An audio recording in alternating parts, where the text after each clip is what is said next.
Maybe your heart is saying one thing, but your reality is saying, no, that's not possible.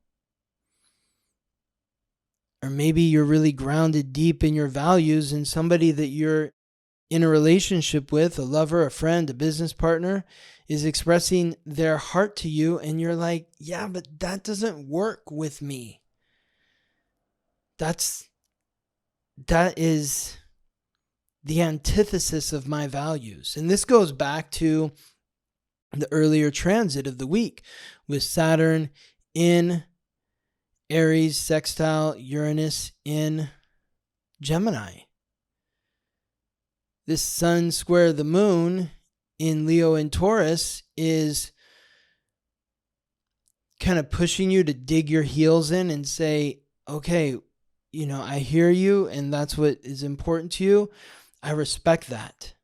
At the same time, I cannot subjugate myself to that frequency or perspective. Or maybe subjugate is the wrong word. Maybe it's like, I just can't adhere to that. I can't get on board with that. Like, you do you, okay? That's good for you, but it's not going to work for me. Welcome to the Weekly Transit, your guide to understanding the current planetary and astral alignments. Together, we'll explore how to harness these cosmic frequencies, empowering you to reach your highest potential as you navigate the days ahead. I'm your host, Scott Tajarian. Welcome to the Weekly Transit. This is the week of August 11th to the 17th. This week we will be covering 6 transits highlighted by Mercury going direct in Leo. We're also going to take a historical look at the significance of Saturn transiting through Aries, forming a sextile with Uranus in Gemini. So let's begin the week. We start the week with the highlight of the week, Mercury direct in Leo. So Mercury has been retrograde since July 17th. It transited into its retrograde shadow at 4 degrees and 14 minutes in Leo on June 29th. So where Mercury was on June 29th is where Mercury is on Monday, August 11th. So those of you who are new to astrology, who are not sure what retrograde means, it means that the planet looks like it's moving backwards from our perspective on Earth. In reality, it's not moving backwards. Mercury takes about 88 days to orbit the sun, and it takes the Earth 365 days. So because of that, Mercury can never just disappear from our sky, and because of that, it looks like it's moving backwards towards us 3 to 4 times a year. It's kind of like if you've ever seen a wheel that is spinning so fast that it looks like it's spinning the opposite direction from what it is actually spinning. So it's an optical illusion. At the same time, it has a profound effect on us here on Earth. So how have things been for you since June 29th, or even more intensely since July 17th?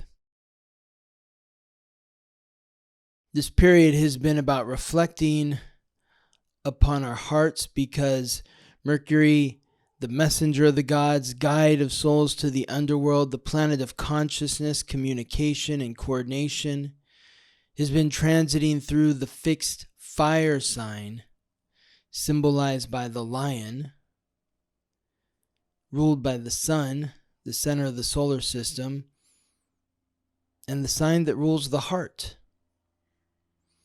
So this Mercury retrograde has been about connecting your mind to your heart, or your heart to your mind.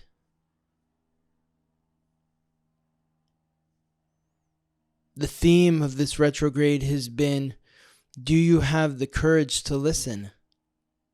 It's not always easy to listen. Perhaps you've had some hard conversations since June 29th or July 17th. Perhaps you've felt the urge to roar at the people in your life because you feel agitated by them. Or perhaps they are roaring at you. Have you had the courage to listen to them? We're not out of it yet because Mercury is going to remain in its retrograde shadow until August 25th. On August 25th, Mercury will be exactly where it was on July 17th. So typically, Mercury moves 1 to 2 degrees every day. So the fact that Mercury has been covering the same 11 degrees in the sky for the last almost 2 months, by the time Mercury transits out of its retrograde shadow from June 29th to August 25th, Mercury will have only moved forward 11 degrees, back 11 degrees, and then forward 11 degrees. This can be challenging for the mind. It creates a lot of anxiousness and anxiety. It's like, what's going on? I feel uncomfortable. I need to do something. I need to do something drastic. No, you don't.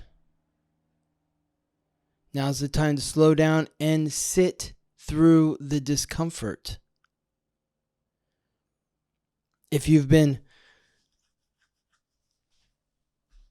tuning in to my conversations with Delisa Hawking on Tuesdays at 3 p.m.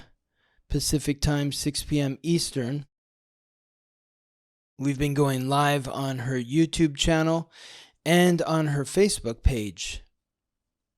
So if you are on YouTube or Facebook, you can join Delisa and I every Tuesday from at 3 p.m. Pacific, 6 p.m. Eastern. And if you've been joining us, you see we always cover some of the highlights in terms of news stories and what's going on in the world. And it's been quite intense, as one would expect during Mercury Retrograde, because during Mercury Retrograde, many people don't know what's going on, and so they are reacting to the discomfort. Perhaps they're making decisions that are regrettable. And those decisions, those regrettable decisions, are affecting other people negatively. So even though Mercury retrograde ends on today or on Monday, August 11th, Mercury doesn't move from August 7th to the 14th. It's at 4 degrees. So staying at 1 degree for a week, when typically in a 7-day span, Mercury would move about 14 degrees, 10 to 14 degrees. That messes with your mind. So slow down, take your time, ponder. What is the pain that you're experiencing, or the fear, the anger, the rage that you are experiencing? Reflect within your heart. Anger and rage stems from fear.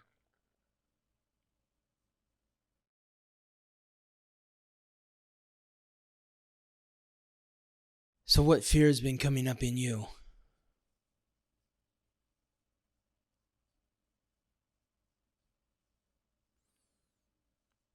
Do you have the courage to listen from a place of love?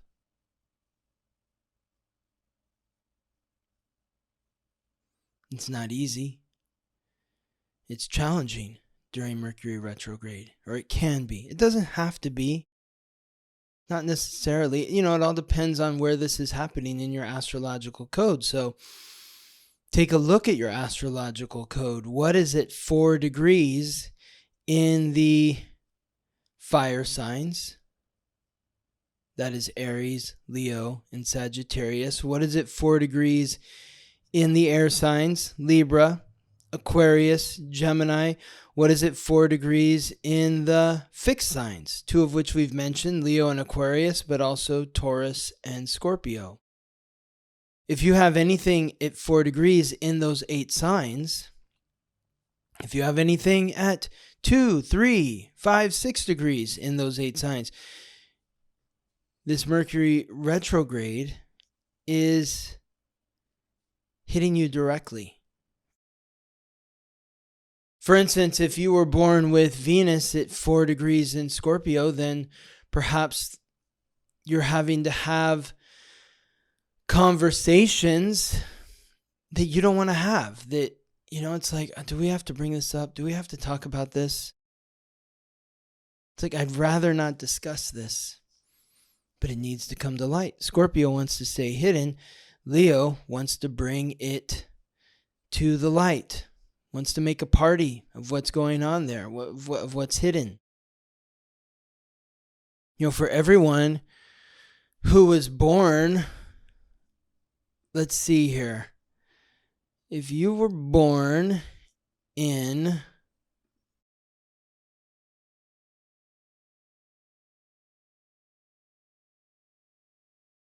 If you were born in 1985 or 86, 1985 or 86. Now, it's not everybody who was born in 1985 or 86. Like, if I really want to boil it down, we could say if you were born in, let's see here. Let's go back. Let's do the work. Okay, so if you were born in, let's go back even further. If you were born in December of 1984, then you were born with Pluto at 3 or 4 degrees in Scorpio. If you were born in January of 1985, February, March, January, February, March of 1985, you were born with Pluto at 4 degrees in Scorpio. If you were born in April of 1985, you were born with Pluto at 3 degrees in Scorpio. If you were born in October, November of 1985, you were born with Pluto somewhere between 3 and 6 degrees or 5 degrees in Scorpio. If you were born in June of 1986, June, July, August. If you were born June, July, August of 1986, you were born with Pluto at 4 degrees in Scorpio. September was 5, and the end of the month was 6 degrees in Scorpio. So I bring this up because if your birth date falls on those dates, then this Mercury retrograde might be a grind for you, at least the end of it, because Mercury is squaring your Pluto, which means you need to go through a transformation of how you communicate with others. Maybe there are secrets that are hidden that need to be brought to light. Maybe you need to be more open-hearted in the way that you listen to those that you are intimate with. Maybe you need to be more courageous in your vulnerability in the way that you communicate through what you share and what you're willing to receive from those that you're intimate with. And it could be challenging. You may have challenges with coordination, with getting from here to there. And that all kind of boils down to maybe there's something that's unsaid that needs to be said. So I'm curious if you were born in any of the dates that I just mentioned and how the end of this retrograde is affecting you. But the way to navigate through this is to slow down, take your time. Slow down, take your time. Don't rush. Everything is going to even out once Mercury moves out of its retrograde shadow on August 25th. Things will hopefully start to feel a little bit smoother. Hopefully even before then. But by the time we get to August 25th, all of the clunkiness, wonkiness will hopefully be smoothed out. And you'll be cruising a little bit more.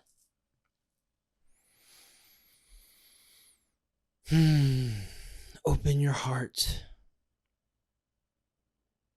Smile through the discomfort. Supporting us along this transit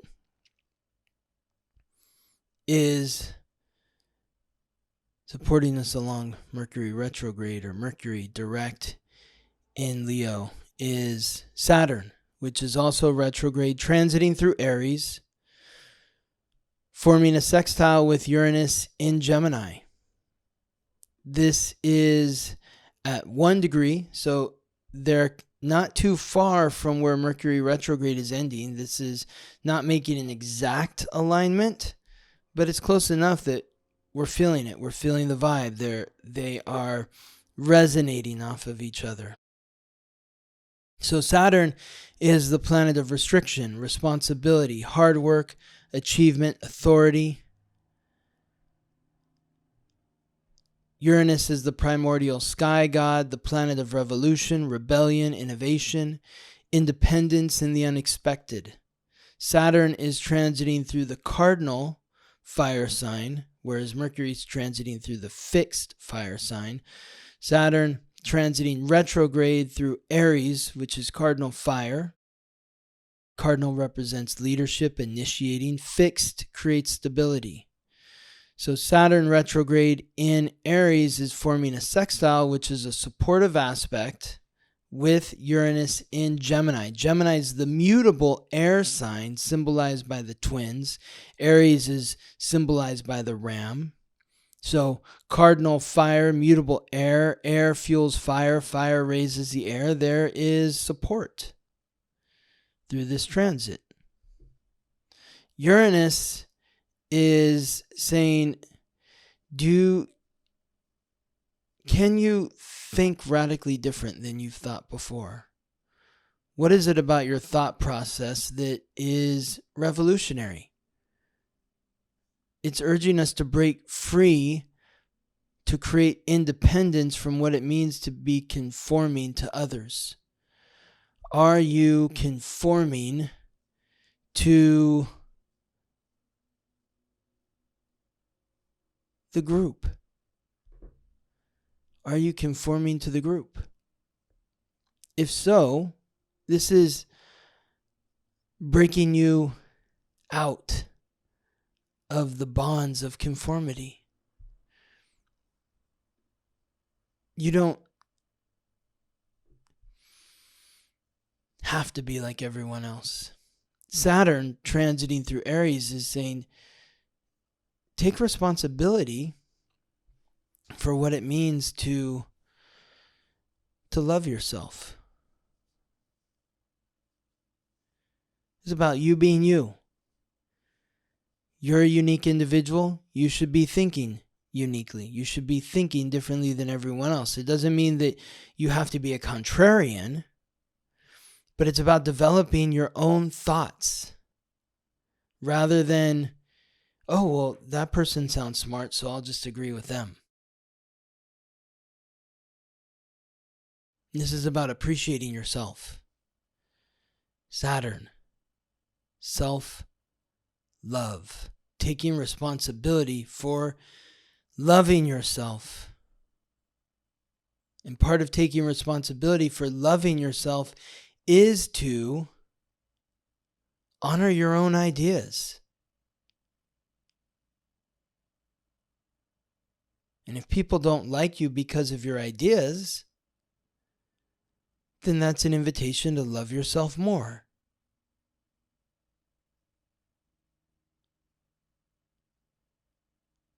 So this transit between Saturn retrograde in Aries and Uranus in Gemini, the sextile, is occurring from July 7th. It has really been activated since Uranus transited into Gemini on July 7th and will continue until Saturn retrogrades out of Aries and back into Pisces on September 1st. So July and August, this transit is occurring. This sextile between Saturn retrograde in Aries and Uranus in Gemini is from July 7th to September 1st, with the exact sextile occurring the same day that Mercury retrograde ends, Monday, August 11th. So this sextile began on Monday, July 7th. It's exact on Monday, August 11th, and it ends on Monday, September 1st.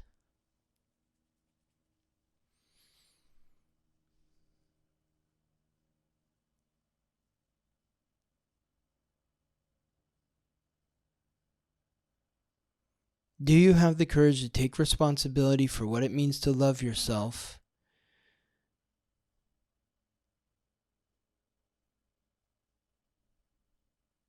And to think differently?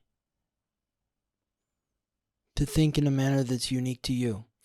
But it's also, when you have the courage to love yourself, then you have the courage to receive ideas that may be different from yours from other people. When you have the courage to love yourself, when you take responsibility to love yourself, then there's less fear around different ideas. Oftentimes, if you feel threatened by the idea of another individual has an idea and I don't like that idea. If you feel threatened by that, that could be an indication that you need to work on your self-love. It's like, well, if their idea is right, then my idea doesn't have value. I'm wrong. And no, we can both be right from our own perspective. You can have your point of view, which is completely different from my point of view. It doesn't mean that one of us is wrong and the other one is right. It just means that we see things differently because we have different experiences through our lives. Your experiences aren't more valuable than mine, just like my experiences aren't more valuable than yours. They're both valuable. And I don't need to force my opinions on you, just like you don't need to force your opinions on me. At the same time, I also shouldn't feel threatened by your perspective, just as you shouldn't feel threatened by my perspective. This transit between Saturn and Aries, sextile Uranus and Gemini,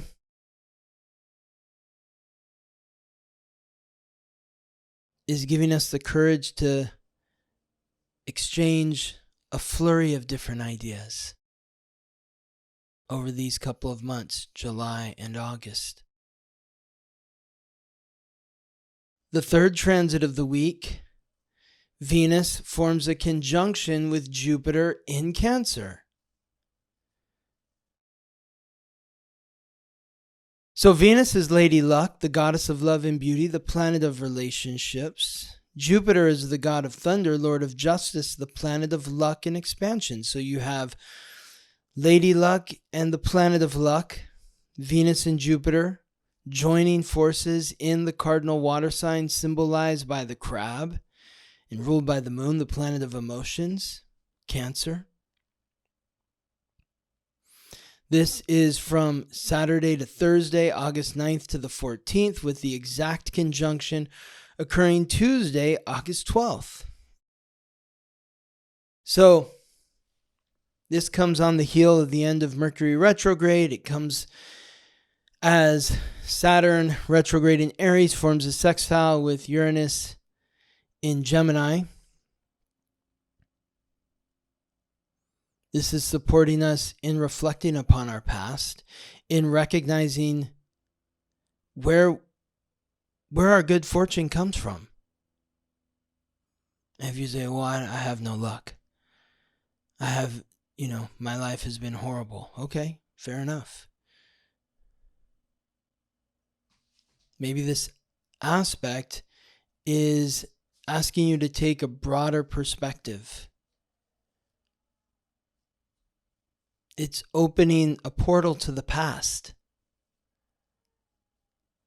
so that you can see the bigger picture.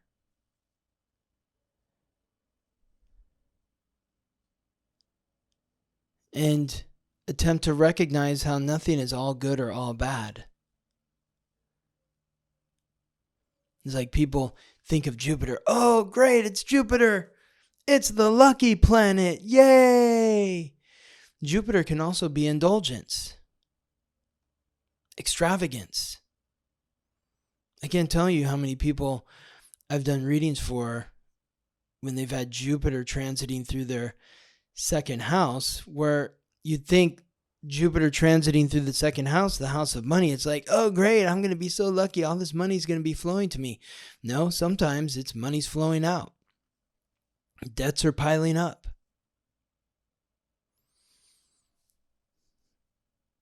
And that could be because those individuals are being indulgent or extravagant. Whereas Saturn is the bad planet. Oh no, Saturn restriction in Aries. So I can't be myself anymore because Saturn is restricting myself. No, Saturn is not bad. Saturn is responsibility. So if you're taking responsibility to love yourself, then you are rewarded. Each one of these planets in their transits is giving you an assignment. And if you're doing the assignment, then you are feeling supported through the transits. People ask me all the time, when's it going to get better? It's all up to you. It's how you're working with the energy. I encourage you to refrain from being a victim to the planets. The planets,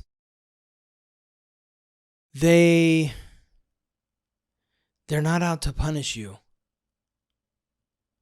They're here to support you. And when you're headed in the wrong direction, when you're headed in a direction that is contrary to your soul's purpose, your North Node, then it might feel like you're being punished because you're pushed in this other direction that you're not headed towards, but you need to be headed towards.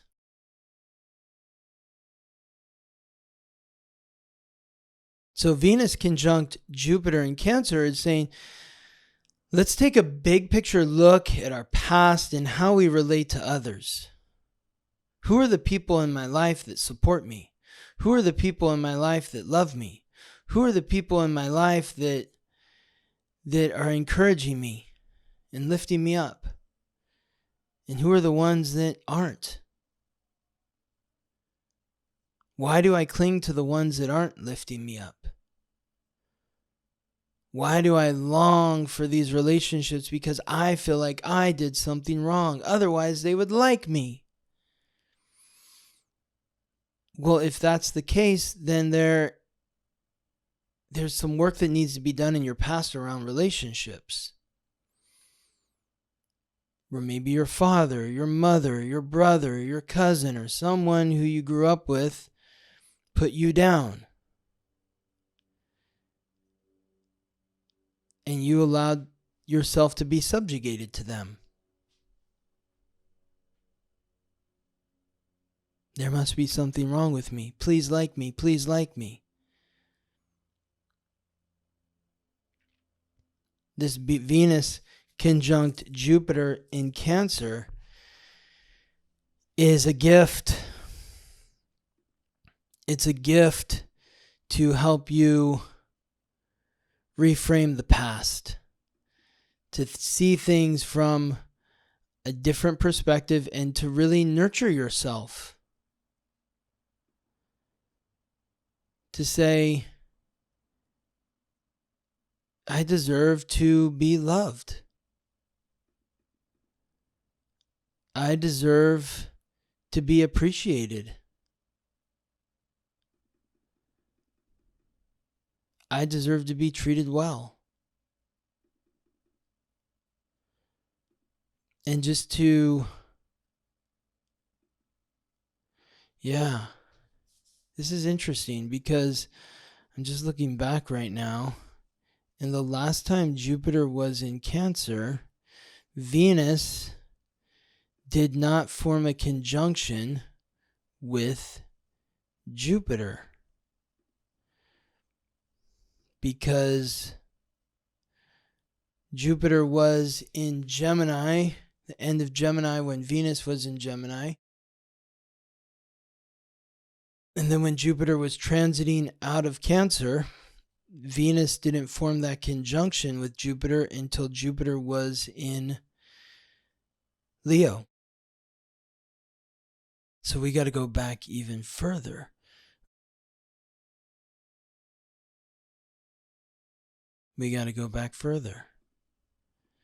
So, the last time that Jupiter formed a conjunction with Venus in Cancer, we got to go back to August of 2001. 24 years. 24 years since Venus formed a conjunction with Jupiter in Cancer. Man, I just think about myself in August of 2001. I was having, that was a deeply, deeply reflective time in my life. I wanted to be an actor and a writer. I was 3 years out of college and really just feeling like a ship that was lost at sea. I was having a really difficult time trying to figure out where I belonged, what I was doing wrong, trying to see that big picture of my life, trying to make peace with my parents.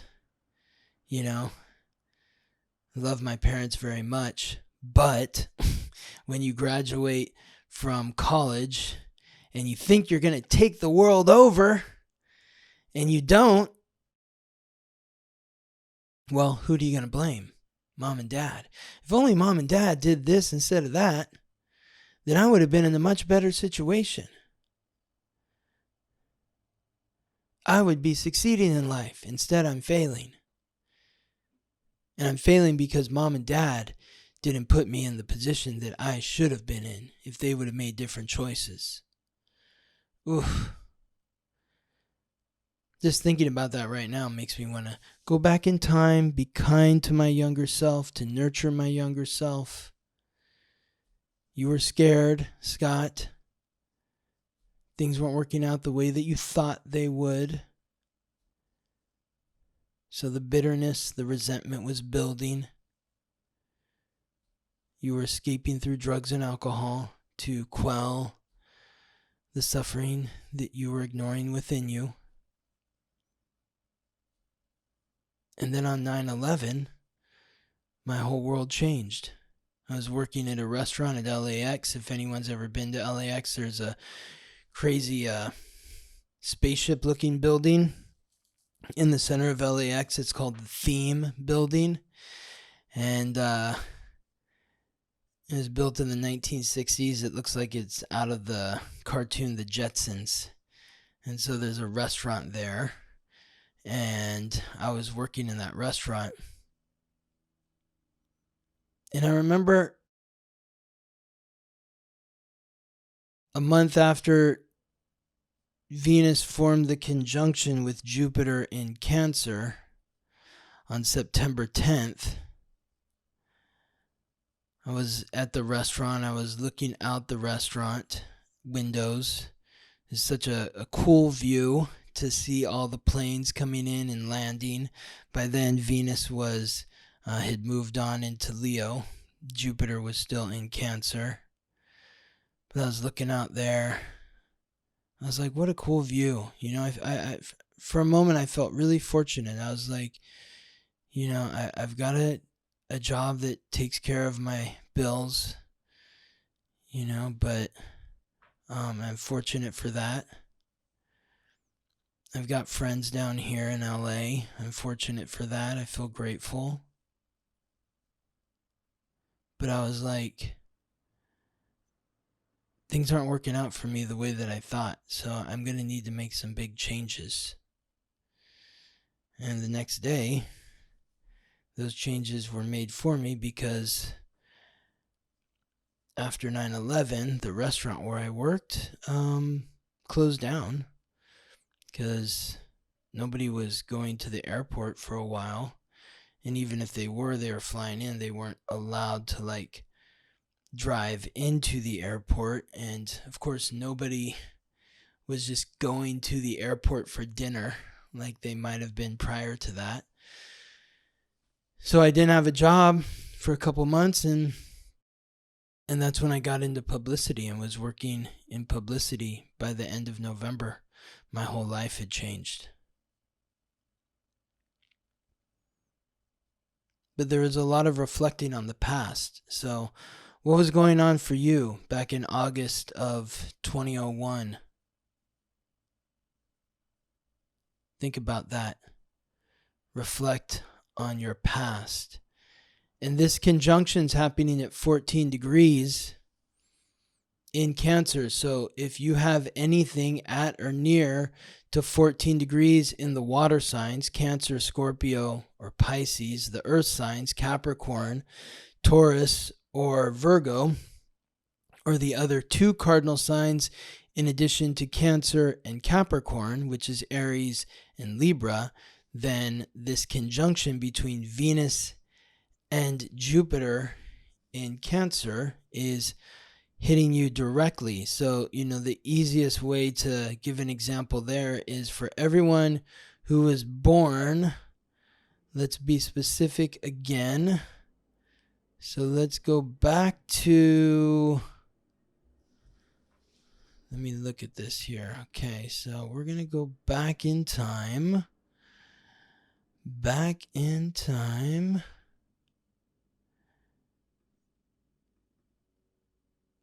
Yeah. Okay. So we got to go to 1977. If you were born if you were born in December of 1976, Pluto was at 13 or 14 degrees in Libra. January of 1977, February of 1977. January of 1977, Pluto was at 14 degrees in Libra. February, it was retrograding back from 14 to 13 degrees in Libra. And then it came back to 14 degrees October of 1977.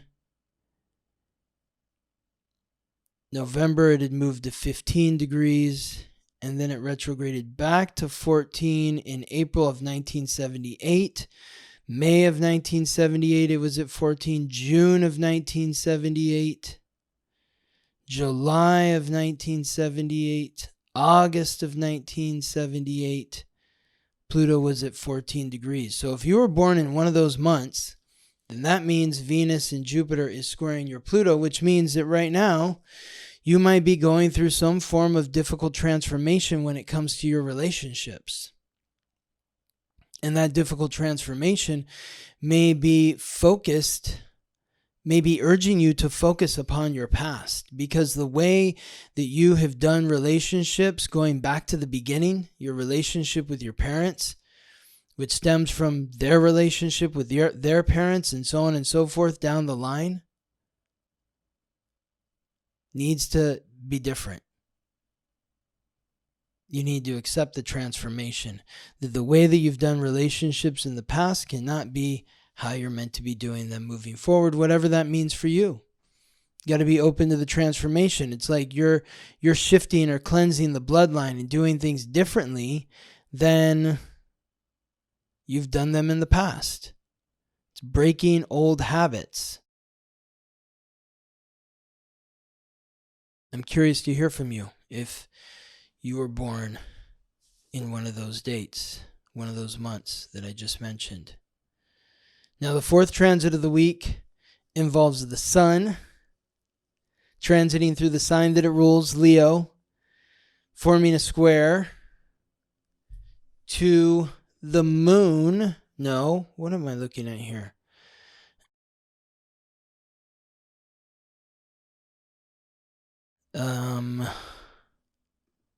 Help. Sometimes I put these notes together and I'm like, what did I write here? This doesn't make any sense. So thank you for bearing with me. Okay, that makes more sense. Yeah. Sometimes I do this late at night. Okay. I said the sun is squaring Taurus in Aquarius, which makes no sense. It's actually the sun is squaring the moon in Taurus. That is Friday, August 15th at 10:12 p.m. Pacific Daylight Savings Time. So the sun is the giver of light, life, and vitality. Leo, the fixed fire sign, symbolized by the lion and ruled by the sun. The moon, the planet of emotions, transiting through Taurus, the fixed earth sign, symbolized by the bull and ruled by Mercury, ruled by Venus. But it's a sign where the moon is exalted, so the moon's in a position of power because it's exalted in Taurus, and the sun is in a position of power because it's in the sign that it rules. This is happening at 23 degrees. You know, this half moon creates tension. And the tension is between your heart and reality. The sun in Leo is your heart. The moon in Taurus is reality.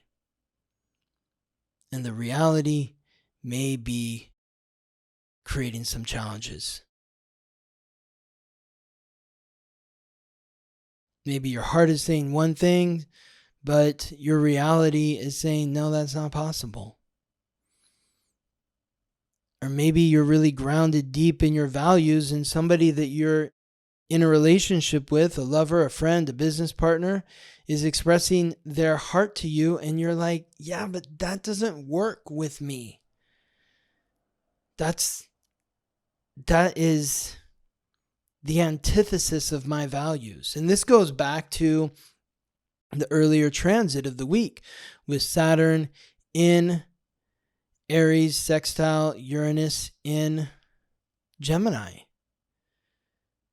This sun square the moon in Leo and Taurus is kind of pushing you to dig your heels in and say, okay, you know, I hear you and that's what is important to you. I respect that. At the same time, I cannot subjugate myself to that frequency or perspective. Or maybe subjugate is the wrong word. Maybe it's like, I just can't adhere to that. I can't get on board with that.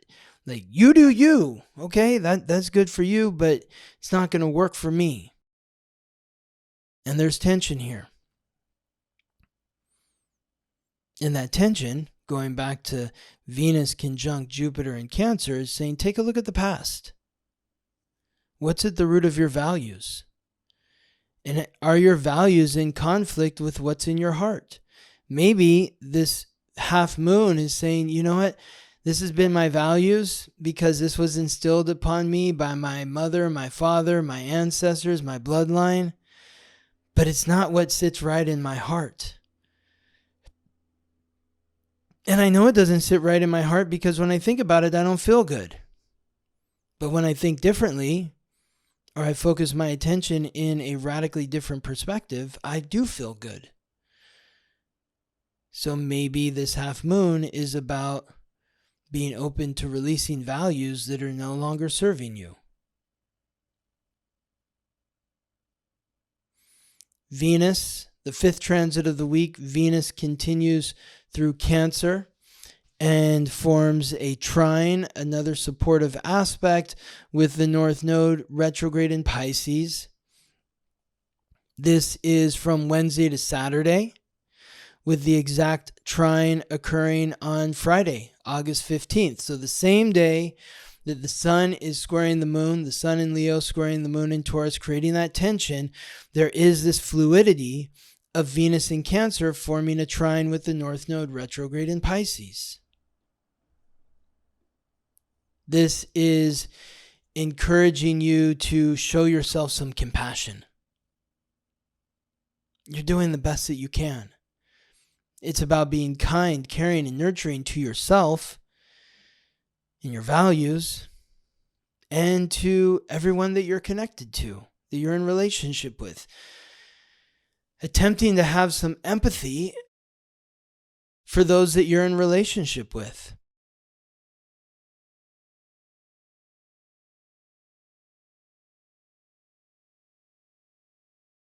And hopefully through showing empathy to those that you're in relationship with, by being kind, caring, and nurturing, they will reflect that towards you.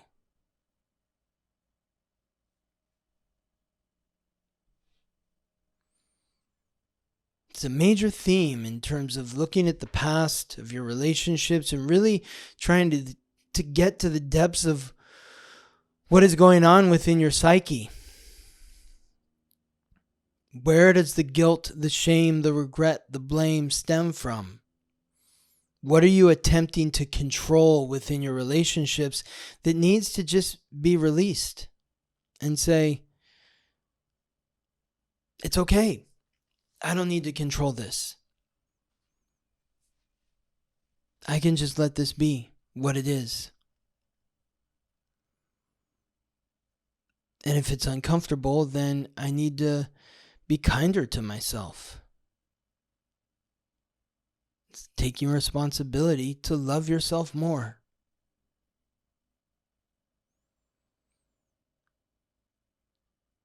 And assisting with that is the final transit of the week, which is another long transit. The final transit involves Mercury in Leo as it's slowly moving forward, forms a sextile to Mars in Libra. Mars is the god of war, the planet of action, aggression, conflict, transiting the cardinal air sign symbolized by the scales and ruled by Venus, the goddess of love. If you missed last week's episode, I encourage you to go back. We talked a lot about Mars in Libra. But this is a supportive aspect, another air, fire, or fire-air aspect. Mercury is in the fixed fire sign of Leo. Mars is in the cardinal air sign of Libra. Air fuels fire, fire raises the air. This is a supportive aspect, a sextile, occurring at 6 degrees. So Mercury has actually moved a couple degrees forward by the end of the week because this is occurring exact on Sunday, August 17th. But this is a transit that's been lingering since August 11th. From August 11th, Monday, until Thursday, August 21st. This is 10 days that Mercury is within a degree or two of Mars. And Mercury transiting through Leo, again, is encouraging you to have the courage to listen from your heart, to speak from your heart, to connect your heart to your mind. And then the aspect, the supportive sextile to Mars in Libra, is saying, you know what, let's get through this challenge here in our relationship. I'm feeling some stagnation. I'm feeling some agitation. Things are a little wonky. This end of Mercury retrograde. Venus conjunct Jupiter in Cancer, bringing up a lot from the past. Let's address it.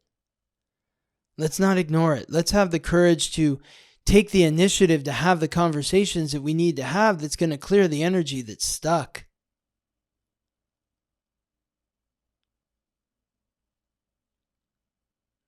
this final aspect of the week is really supporting you at the very beginning of the week, because it starts to take shape on August 11th, Monday, and it continues until August 21st.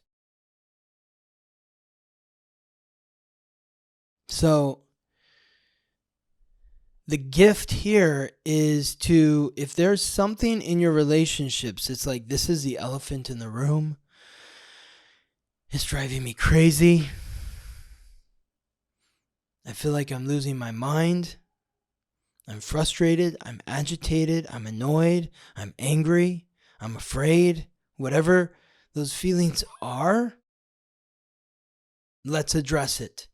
Let's bring it up. Hey, I really need to talk to you about something that's weighing heavily on my heart. And I want to hear from you. I want to hear from you and know if, where you're sitting with this, because I've been feeling, the sense that I get from you is that there is some agitation towards me. And I want to address it because I value our friendship. And I need to know what's going on here.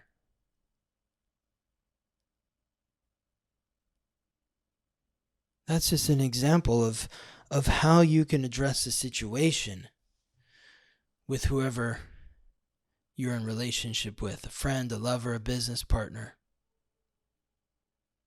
This is such a unique time. Such a special time. Special time. Like if we go back to the last time that Mars was in Libra, the last time Mars was in Libra, well, Venus wasn't in Leo. So let's go to 2 times ago that Mars was in Libra, Venus wasn't in Leo. Let's go back to 3 times ago. Mars was in Libra, Venus wasn't in Leo. Let's go back to 4 times ago. Mars was in Libra, Venus wasn't in Leo. So let's go back to, wow. Okay, not there. Keep going back. Keep going back. Goodness gracious, when was the last time? This is special. Thanks for bearing with me here.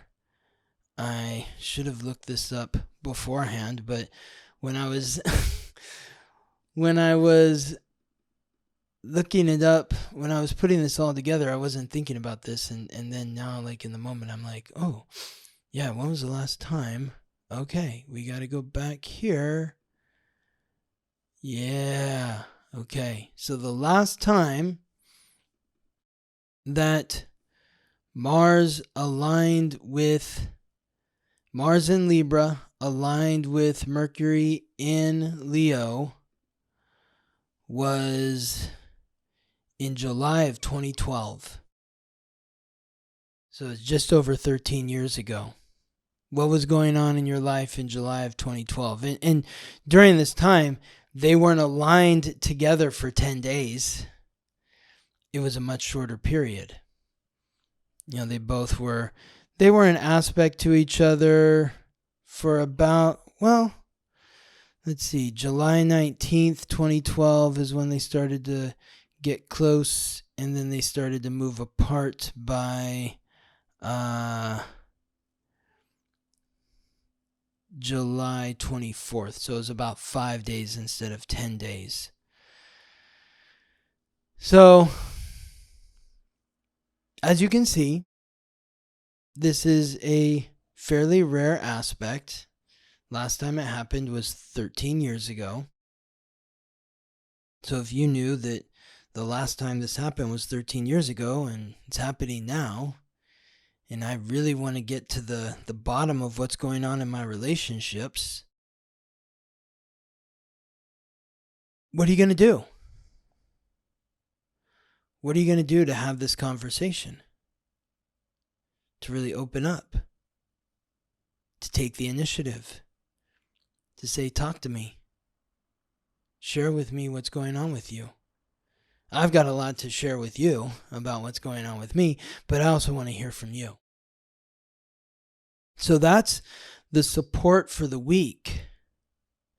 Now, looking at the historical significance of Saturn sextile Uranus, this is a cosmic pact between the past, and the future. This week on August 11th, as you know, because you've been listening, 2025, two of the most archetypal forces in the sky form a rare and harmonious alliance. Saturn, the god of time, wealth, responsibility, and authority, moves retrograde through Aries, the cardinal fire sign ruled by Mars, the warrior. Uranus, the primordial sky god, the planet of rebellion, innovation, and the unexpected, advances through Gemini, the mutable air sign ruled by Mercury, the messenger of the gods.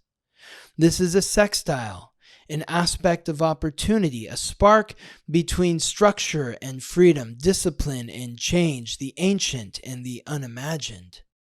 And this is no ordinary alignment. This is a rare reconciliation between two mythic powers who, according to legend, once stood in violent opposition. The myth, Saturn and Uranus. In the earliest cosmogonies, Uranus, or Uranus, the sky, reigned with absolute control. Fearing his children would one day overthrow him, he buried them deep within Gaia, the earth. But Gaia conspired with her son Kronos, aka Saturn, who rose up and castrated his father, ending his tyrannical rule and establishing a new cosmic order. Yet the cycle did not end there. Kronos would later be overthrown by his own son, Zeus, aka Jupiter. The myth of Saturn and Uranus is a story of succession, rebellion, and the shifting of power across generations. It is the symbolic root of every Saturn-Uranus alignment. Rebellion against tyranny, structure evolving through disruption, the sun rising to challenge the Father, and becoming him in turn. In a sextile, the mythology finds a rare resolution. Rather than conflict, the two archetypes extend a hand across time. The old order listens to the call of innovation. The future represents the scaffolding of the past. Historical echoes of Saturn sextile Uranus in Aries and Gemini. This particular configuration, Saturn in Aries, Uranus in Gemini, has only occurred a few times in the last 2,000 years.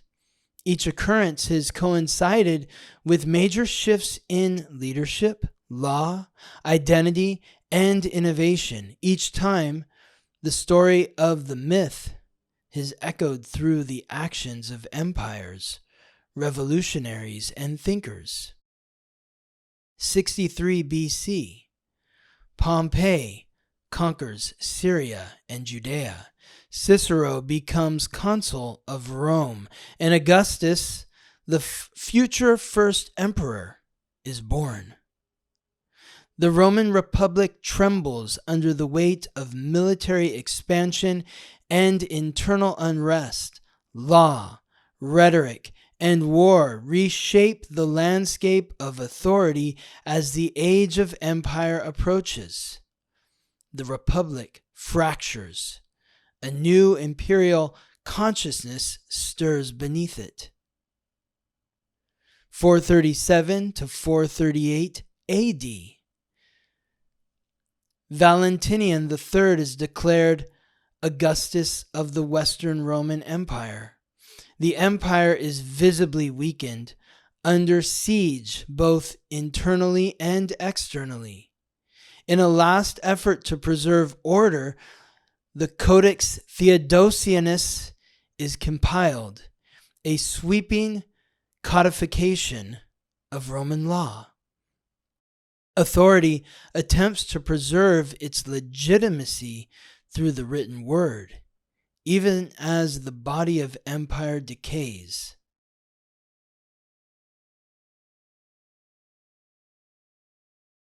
(937 AD).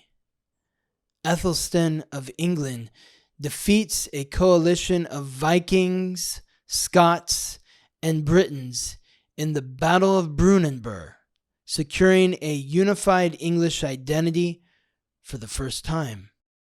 A fragmented land finds singular purpose through decisive leadership. 1027 to 28 AD, Conrad II is crowned Holy Roman Emperor, reasserting centralized power in Europe. In parallel, Song Dynasty China sees innovation in mechanical devices, navigation, and early forms of automation. Technological evolution begins to enter the domain of empire. 1526 to 27 AD, Babur, a descendant of Genghis Khan and Tamerlane, defeats the Delhi Sultanate at the Battle of Panipat, founding the Mongol Empire in India. In the months that follow, he initiates a new model of governance, merging Persia, Islamic, and Indian traditions into a renaissance of culture, law, and architecture. A foreign conqueror becomes a cultural architect. A new dynasty rises from revolutionary force. 2025. The pattern returns. Now, in 2025, the celestial script is being recited once more. Saturn retrograde in Aries compels us to re-examine our individual and collective relationship to authority, identity, leadership, and law. What structures are worth preserving and which must be broken down and reimagined? Uranus in Gemini accelerates innovation in communication, education, and consciousness itself. Artificial intelligence, digital language, and decentralized networks are transforming how we learn, connect, and govern. The sextile is a call to evolve, not to destroy the past and not to blindly repeat it, but to distill its wisdom into forms that serve the world we are becoming. Reflections for the week. Where in your life is the old structure losing its relevance? What new tool, idea, or form of communication is offering to reshape how you will live, lead, or create? Are you trying to preserve a system out of fear? Or are you willing to reinvent it with integrity? When Saturn and Uranus form a sextile, the myth softens. The sky does not resist the earth's uprising. The old king doesn't fight the new mind. Instead, a rare pact is made. This is a moment to honor tradition while daring to innovate, to build new systems with the wisdom of ancient truths, to carry forward only what serves, and to let go of the rest.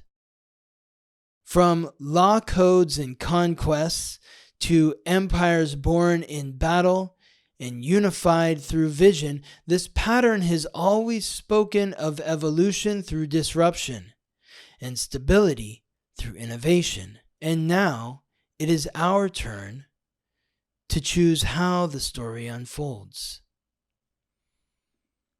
I hope this is helpful to you. If you're still listening, please like, subscribe, or write a favorable review if you feel so inspired. Leave a comment to let me know how this information is supporting you or how the planets have been affecting you throughout the week. And I'll look forward to reconnecting with you next week. Thank you for listening to the weekly transit. If you're curious to learn how these transits or any other transits may be affecting you, or if you're interested in learning more about your astrological code, contact me for a reading at theweeklytransit.com. This episode was produced by me, Scott Tajarian. Music written by Ben Leinbach from Listen Deep by Amber Herzog Lyman. Wishing you all the best as you ride the planetary waves.